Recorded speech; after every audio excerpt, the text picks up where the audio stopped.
প্রিয় গাইস, আসসালামু আলাইকুম। আজকে আমি একটা ভয়ঙ্কর স্বপ্নের কথা বলবো।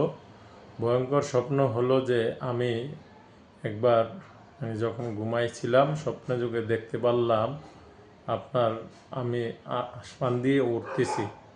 তো উড়ার পরে উঠতে উঠতে এমন জায়গায় গেলাম যায় দেখি যে একটা গহীন একটা ওটার ভিতরে একটা গাছ। হ্যাঁ, মানে ভিতরে আগুন।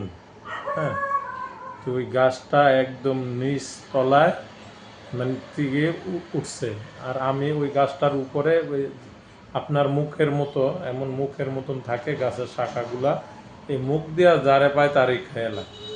তো আমি যেহেতু আমি উঠতে পারতাম স্বপ্নে, বাস্তবে না, স্বপ্নে আমি উঠতেছি। তা আমার দিকে যখন দেয়ে আসছে আমি উপরের দিকে উঠে গেছি। তো এরকম করে ওখান থেকে আমি বাঁচছি বলতে কি, এরকম করতে করতে ঘুমটা ভাঙ্গা গেছে গা। ঘুমটা ভাঙ্গা যাওয়ার পরে এত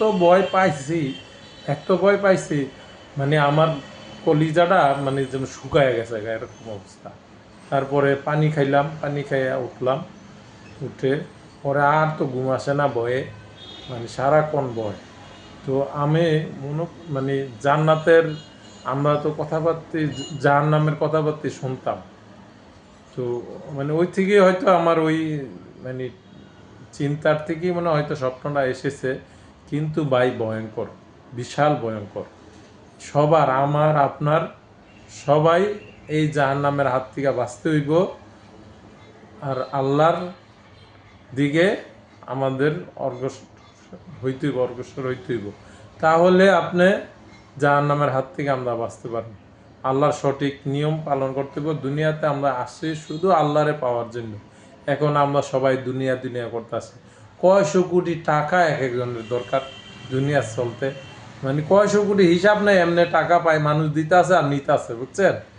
হ্যাঁ বুঝতেছে না, হ্যাঁ কিসের টাকা দেয়, হ্যাঁ কিসের টাকা নিতে আছে, এইটা আর বুঝতেছে না, বুঝছেন? এইলো দুনিয়া।